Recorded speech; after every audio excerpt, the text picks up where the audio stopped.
Joined by Saginaw Spirit head coach Chris Lazary. Chris, another morning with this special group that you've spent the whole season with, but an elimination game. Is there an added element to that?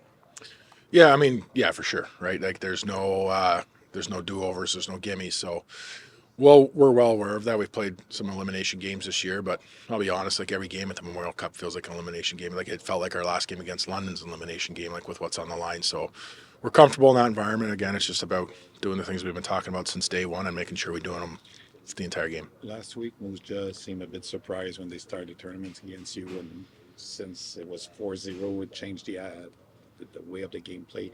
You must be expecting something different tonight from them.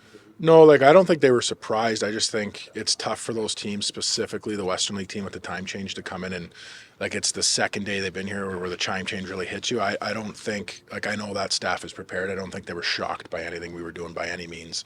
I think we just caught a tired team. So now our preparation is to understand it's not gonna take them 2 periods to get going. And from the start of the game, we're gonna see what we saw in the last 23 minutes out of them. And we got to be prepared for that and build from there. In fact, it's true because they started to play at 9 p.m. From Eastern time, so it was 7. Yep. I think we're well aware. Like, our league knows you're hosting a Memorial Cup. One of the best chances you have to win a game is get the Western League team in the very first game while they're battling time change. And I think that's what we got there. We got gifted that schedule, and it worked out for us. But I know, like, again, that's a good team. They're going to be desperate, man, and they got some players, and I'm expecting it to be as good as the last game we just saw. What do you make of the fact that the OHL teams have shown so strongly in this format? Did the OHL feel particularly strong this year? Is it, just kind of a random circumstance? What do you make of it? Well, obviously, like, as an OHL guy, you want to always say your league's the best. So, like, we're happy that, that's showing. But I will say this, like, I try to visualize or think about what it'd be like to be one of those teams, either going to the Q or the Dub and playing in a rink and an environment in a city and all these things that you've never seen before. Like, London's been here. These players have been multiple years playing in this rink, so there's no surprise in the elements and the change rooms and all the things that you go through. If you're going to it for a first time, imagine us going to Moose Jaw and playing a Memorial Cup there. It'd be like there's a lot of things you're trying to get used to, and then you got to play one of the biggest games of your life. I think all those things factor in early for those teams. I think that's why you see as the tournament goes on, teams get better, because now this becomes your everyday environment. We've been here for over a week, every team, right? So they feel like, oh, this is where we are now, and I think that kind of a little mini advantage that we get out of that is gone. You know that you're going to have to play those games since March of last year. 14 months to prepare for that. Now you're 2 games away. Is it going the way you thought it would go? Or?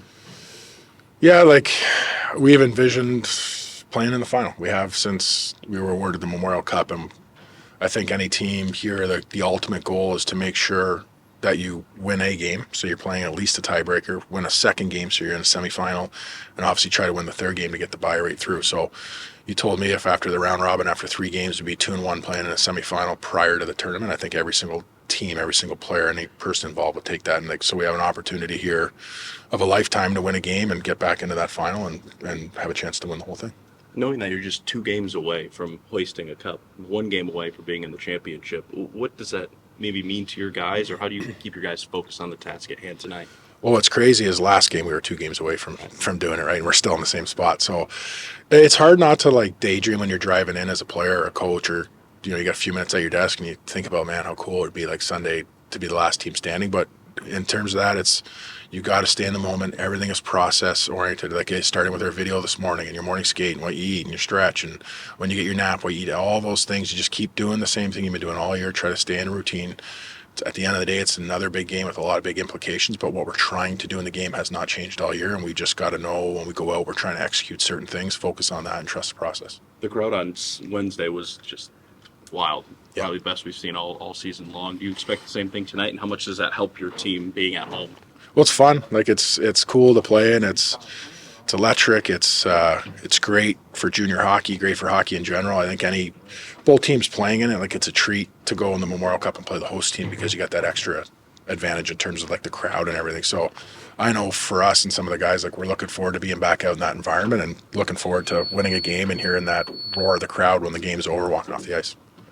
Just with Moose Jaw, and I know you've faced teams like this in the OHL throughout the season, but a team that